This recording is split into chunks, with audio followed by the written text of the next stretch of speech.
And off we go. Welcome, everyone, to another amazing episode of You, Me, and ICED. I am Dedra L Stevenson, your hostess, and I have some amazing co-hosts with me. And we're all authors, and some of us are editors and artists as well, and even podcast producers like Mr. V over there, and video game enthusiasts and producers like Rodney Harper over here. So we are so honored that you're with us today because we're going to talk about one of the biggest pains in our backsides, and that's marketing. Because, we're all indie, here, and marketing is something that sadly we all have to engage in like quite a bit. And, even as, we understand it, even mainstream authors are, are really being asked to do a lot of their own marketing as well anyhow. So but we get probably more, to do than anyone else, being independent. And, I don't know about you guys, but I do find that a lot of my schedule is plagued, with marketing activities, and it gives me very little time to actually write. And I find myself having a hard time controlling how much time I let marketing take, out of my days. And and to limit that, so that I can concentrate on what's truly important, and that's creating. So anybody would just want to jump into that discussion? Shall I call on somebody? Let's talk like about the hottest. Your grade school teacher. Let's talk about the hottest trend in indie marketing that's launched this week. For any of you who don't know, the writer, editor, and adapter of screenplays into book format, Christian Francis, is quite controversial. He's got a TikTok account, and he does not like any rigid formulaic writing structures. He says if there's a rule, break it. If your story is good, fake it, whatever, get on with it, and it's very refreshing to hear his opinions on things. And coming out in support of independent authors this week, he launched a new website called myindiebookshelf.com. Wow. Where any independent authors, editors, illustrators, and other service providers in the writing industry can list their services and books for free. The catch is that if you go onto the website and you want something to read, it will randomize the selection for you. So he has worked on the site a lot this week. He now includes keywords and genres. You can search by author, you can search by whatever topics you want. And he does this all free of charge because he believes in independent authors helping each other. So I think this is a really exciting way of giving back, because he's put his own time and money into running the site. And he said he will never take money for rankings, and everybody stands an equal chance to get a spot in the sun. So, that's so nice to hear about these things. That's refreshing. So, yeah. That's incredibly refreshing. And I will definitely be checking that out from my own titles as well. So thank you for that tip. And I recommend that for anyone else who might be listening to us via podcast or watching us via the YouTube channel. Go ahead and sign up for that right away, because that kind of thing doesn't come along very often. So, but Richard, you tend to spend a certain amount of your schedule every day doing marketing activities. What do you have to say about this? Yeah, I didn't realize when I started writing just how much of my time it would take up. And I've not got a background in marketing. I've never had to sell my services or my qualifications to anyone. So I found it quite difficult, to be honest. And another thing as well is that I don't like people trying to sell me things. I'm not a huge fan of being marketed at. So I found it quite a struggle, I have to be honest, to actually change my mindset into that of being a salesman and not being a sort of a slimy, sort of greasy, sort of used car salesman. If you're only here tonight, I apologise, but I think you know who I mean. Yes, we do. Yeah, it's difficult. I think that the most important thing to do is just to try and engage with people before you sell them anything. If you can say befriend them on social media or whatever, and tell them a little bit more about yourself, before you go straight in and shout, buy my book, because I don't like it, and I don't suppose many other people do.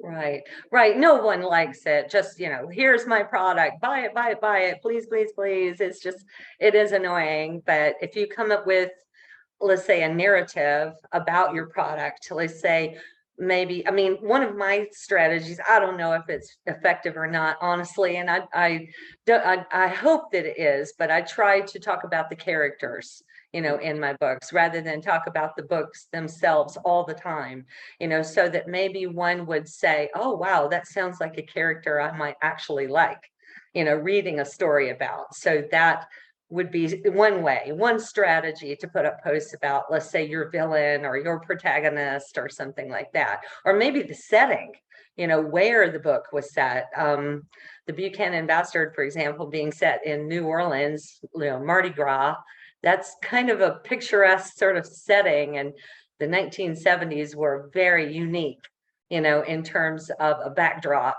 for a crime thriller, the Soul Train and the what you call it, the Scooby-Doo van, and the I don't know what else is 70s, the bell-bottom pants and the afros and everything, and the big glasses. I mean, that was all such a cool and groovy kind of era, that I think it really adds flavor, to the book. So I have sort of, and in some of my ads, I put music, say, the Saints Go Marching In, because that's very much a New Orleans jazz kind of song, that you might actually hear playing from, one of the pubs, as you walk down the street, on Bourbon Street. So I don't know, engage the senses, I guess I'm trying to say, Well, here's a question for you all now. I don't know if Rodney wants to dive into this one, but with the advent of ChatGPT and people using it to generate a year or 10 years worth of marketing content in advance, I mean, if you feed your own book into it, it can draft intelligent, like you say, Dedra, things referencing your characters, your setting, plot points, whatever.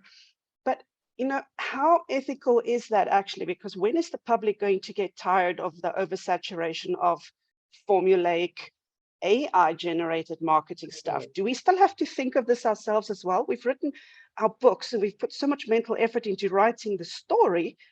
We don't have any creative juice left for the marketing side. So I don't know if that's... sister. I don't know if that's where AI can finally help us writers out, right? Because we've got considerations like the copyright stuff. If you share music, it might get shut down on some platforms because you don't have the copyright or the licensing for that song.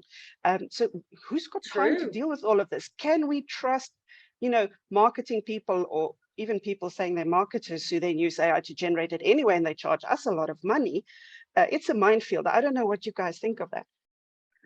What do you think, Rodney? Well, ChatGPT is not going to help you that much because it usually takes a year or more for machine learning to gather up all the information that exists on the internet to make it relevant. But that's not to say that you can't take an established book of characters that you already know and say, generate me some blurbs about these characters, and then use that as a model for your own marketing words. And then, you don't really have to worry about copyright because, you're really just swapping out names and scenes and characters and things like that. I mean, that's one way you can use, AI to help you generate some sort of narrative to share with others. One of the things that I've learned about self-marketing over the years is there are no rules worth following in self-marketing. You have to find what works for you. And if you spend a lot of time watching a lot of YouTube videos, buying other people's books about how to market your books, all you're doing is looking for ideas. There are no rules that you should follow yourself. You should all use them as guidelines and try to find something that's going to work for you. But that's not to say that you need to copy someone else's strategies, because most of the time it probably won't work for you. Over the years, there's been a lot of things that have changed in the way people market their books. mailing lists used to be the number one thing. People would say, you need to get a mailing list to market your books. And while there is still some efficacy of using mailing lists, most people don't like people spamming them, saying, hey, come No. read my book or click these links.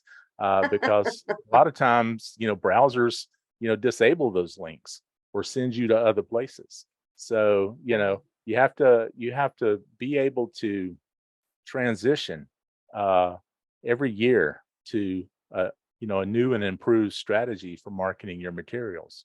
And I learned from a couple of other writer friends of mine that you are not important. So don't try to market yourself. Try to market your characters, market your story. That's what you're Yeah, trying to sell. You're not trying right. to sell yourself, No. because you're not going to get rich making, writing books like this. Most authors that do make a lot of money, it's not because of their marketing efforts. It's because, they got lucky and, got a movie deal or something on the side. Right. So, take it with a grain of salt.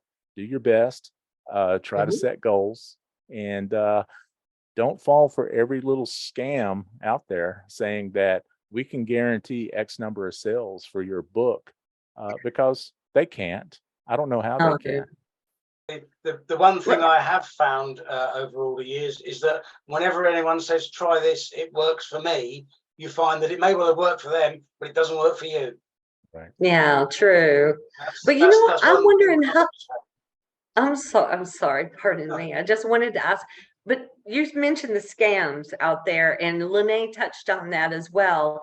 And I think that may be at the heart of what we're trying to get at here. We are being bombarded. I mean, yes, we shouldn't bombard our audience with mailing lists, mail outs, and that kind of stuff.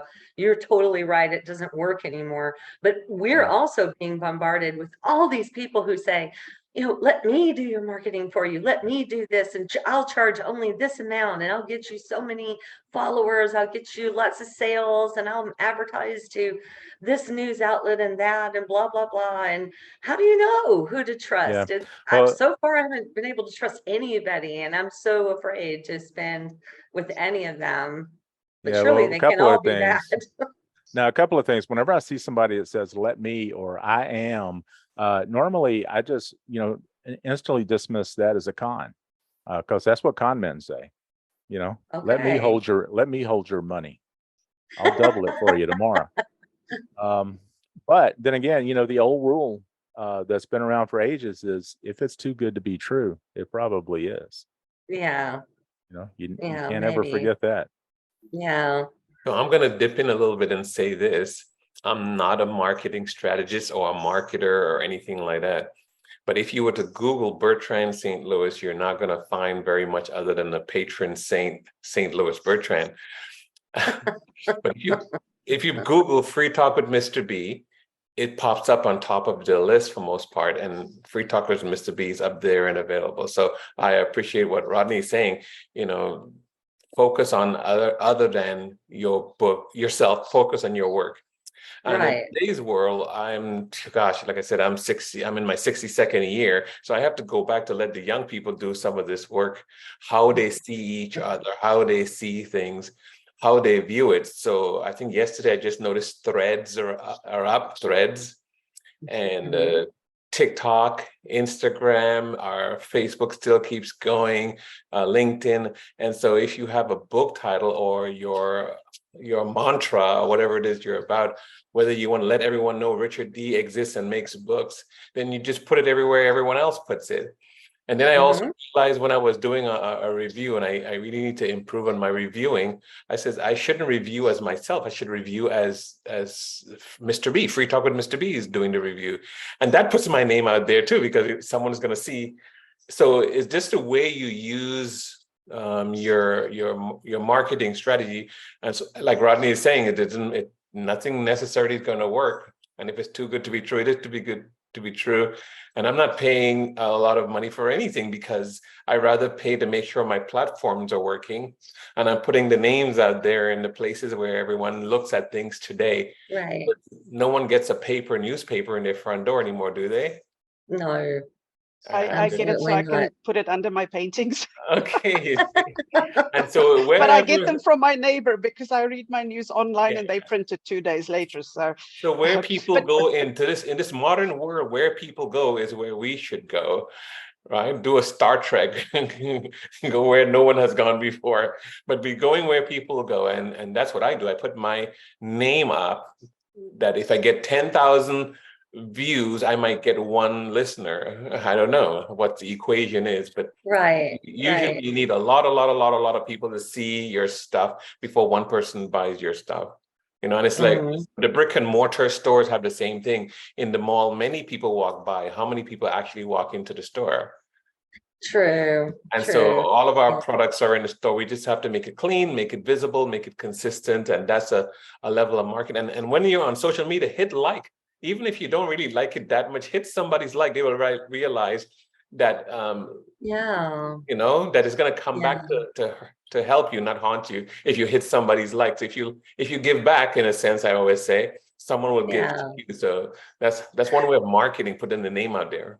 Right. Thank you for so saying that, by the way. I see that happen quite a bit. And you're actually really awesome about that, Mr. B. Every time I post something out there, or Richard or Lene or Rodney, all of us, you're always liking the post, which is And great. And I an like yours. interesting on And I one. try, to get around to all of yours as well. And Lene does that, and Richard does that.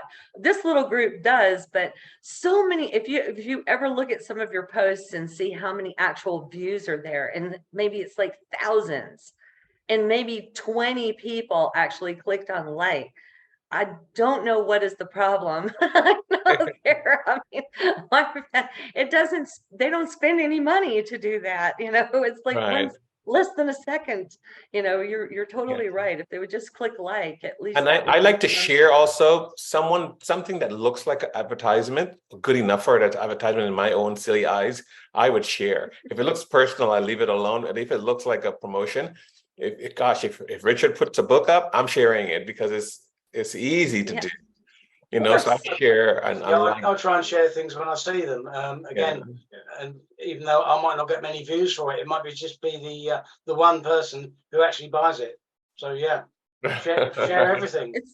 It's important to be Yeah. in. I think what we're kind of getting at then is that it's important to be in groups, that are full of independent authors, independent artists, independent gamers, that sort of thing. I mean, so that we can help each other and we can support each other's efforts, right? And yes, and is it Yeah, marketing? be a part of that. Rodney, what I was saying, does that sound like oddball marketing? No, it's the current trends today. I mean, whenever you click on a button that's on some sort of social media device, there's a KPI attached to it.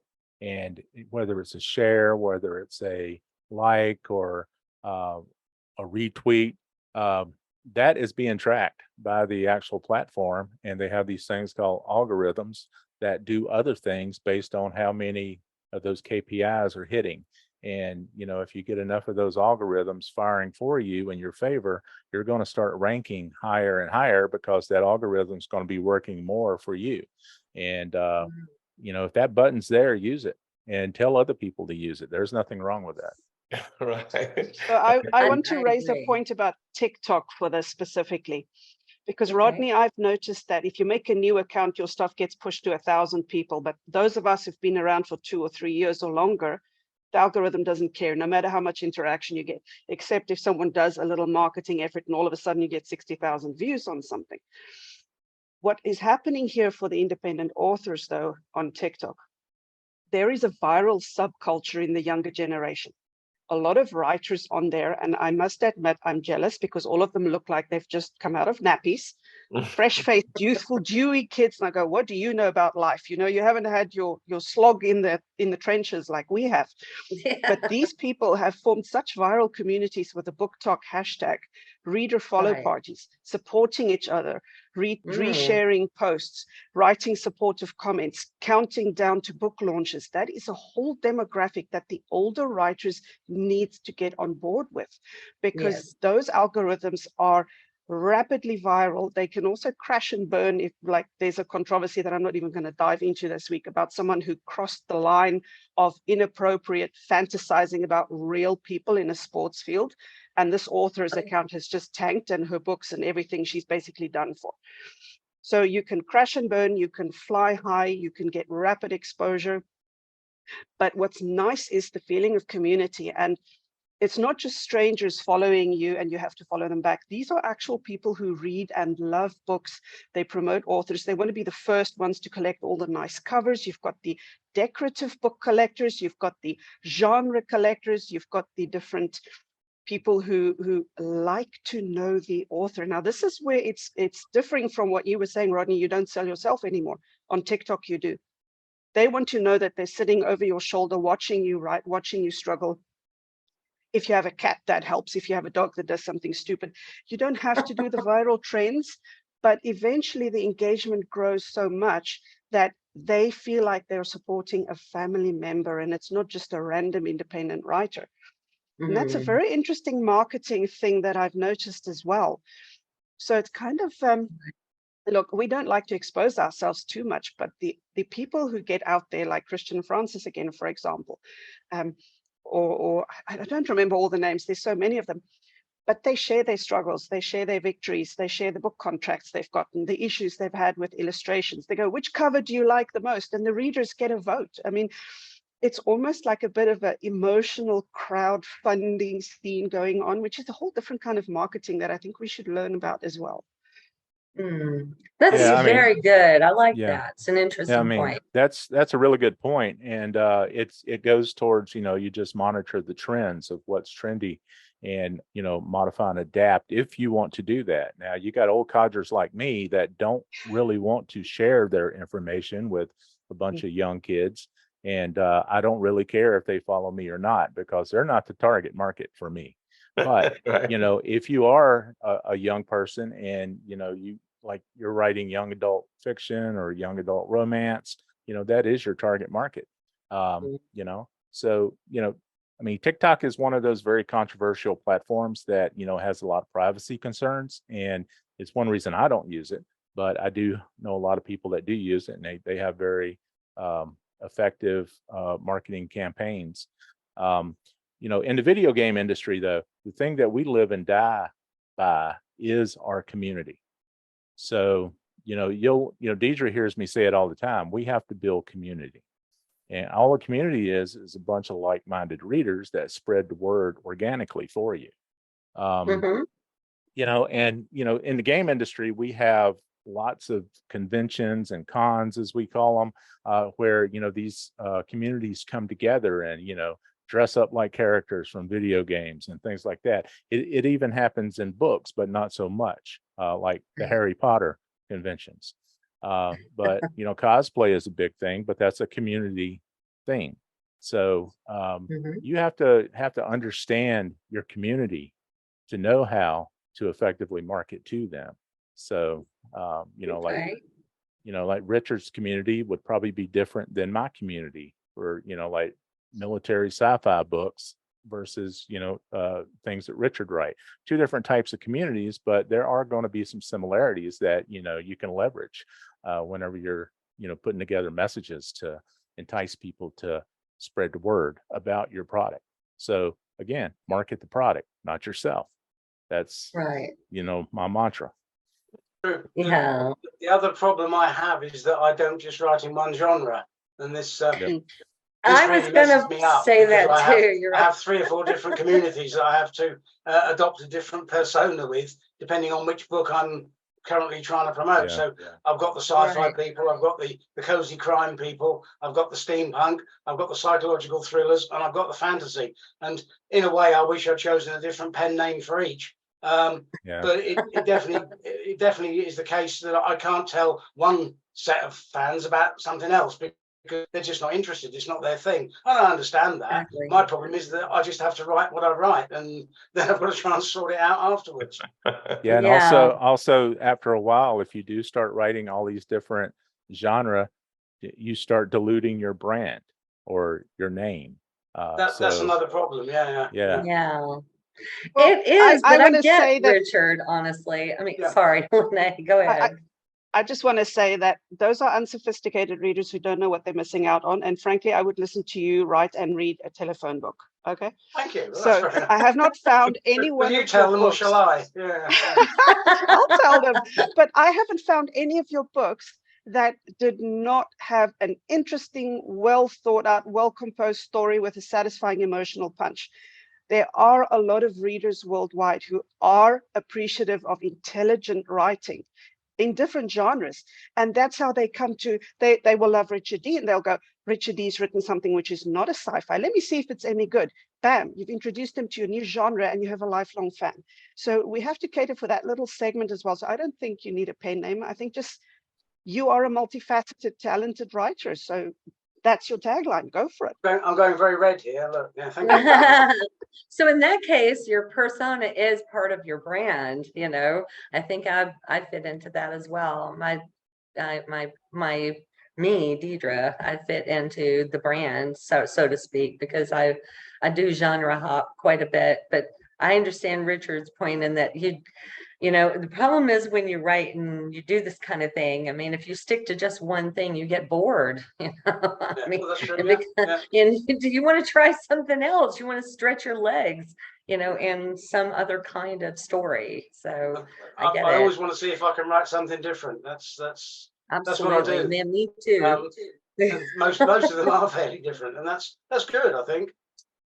Yeah, I think that's good. I mean, there's the artistic side of the argument, and then there's the selling book side. I mean, this is all like, it is all about, this part is that's why it's distasteful sometimes, because it's all about how can we sell this now. I mean, in one way we're like, oh, thank God even one person read it, because this is it's from our hearts, you know, and we put a lot of heart and soul into the story. Thank God, even a few people picked it up, you know, but at the same time, there's this other side that's like, you know, I really would like to at least get my money back, you know, for everything that I've put into it. It would be nice, you know. I mean, sometimes I'm just happy if I get everything back that I put into it, but it would be nice, just so refreshing for one of them to go beyond just breaking even, you know. Once I would like to experience what that's like. So before we close, I do want to say that it's really a pleasure to have you guys use a podcast as a marketing tool. When I invite individuals on, I told them you have 25 minutes to talk about you, your work, your book, and so on. And then it's forever marketing. You can post it every time, everywhere, anywhere. True. Podcast link. So definitely you guys always come on and feel free to market your products here and share it with any areas you want to. And if you want to have a single one, we can get together one-on-one also just to talk about each of your books and what went into behind the scenes on them, if you like. And then you can have that link of a podcast and share it anywhere. And you know, there's another podcast idea right there. I like a whole, you know, discuss the book kind of podcast. Why not? Yeah, you can invite other authors to do the same. And so Yeah. the whole idea for me, I get content. For you guys, is just to tell the world in your own words what's going on with any, you know, with the book kind of bastard, you know, how nice if the author would just tell us what happened, you know. I think Rodney is the only one who can't tell what's going on in his games because he might give secrets away. And so that's the exception of a marketing there. Well, can I say one thing before we close this episode? Today is Lene's birthday, so I would like to say happy birthday to you, my dear friend. Hey, Lene, it's your birthday. Thank you so much. Thank you. Happy birthday to ya. Happy birthday. Oh man. Yeah, it's not. You've got fun a much getting nicer older. voice, Mr. B. Go ahead. That was a Stevie Wonder version. There you go. Fantastic. Well, young lady, we're so proud of your birthday, and we hope you enjoy your day and your evening. It's actually evening here in Dubai, so enjoy what you have left. Thank you so much. Thank you. You're but yeah, most Mr. B, welcome. please go put your book on the myindiebookshelf.com. And Rodney, if you have anything you're allowed to publish, stick it on there as well. I think the more we support independent authors helping independent authors, it's going to Yeah. have a snowball effect and hopefully expose a lot of good books to the new readers out there. Mhm. Absolutely. I love the whole idea of that bookshelf. That's amazing. Go take a look. It's awesome. I'm Very good, planning yeah. to immediately, actually. It's going to hurt my wallet. I must say, it's going to hurt my wallet because everything just looks amazing. Of course, absolutely. Independent authors, independent film. I mean, we've been into it so lately, you know, choosing things that are sort of off the wall, even to watch, you know, something that's not major commercialized, you know, stuff. It's so great. You always find a fresh voice. Yes. Well, you guys, I guess that's all the time we have. Unfortunately, it always goes by so fast because we have so much fun. But I hope everyone who's listening or watching joins us next time for another episode of You, Me, and ICED. And we'll see you next time. Y'all take care now. Bye. Fine. It's hot out there, so have some iced tea.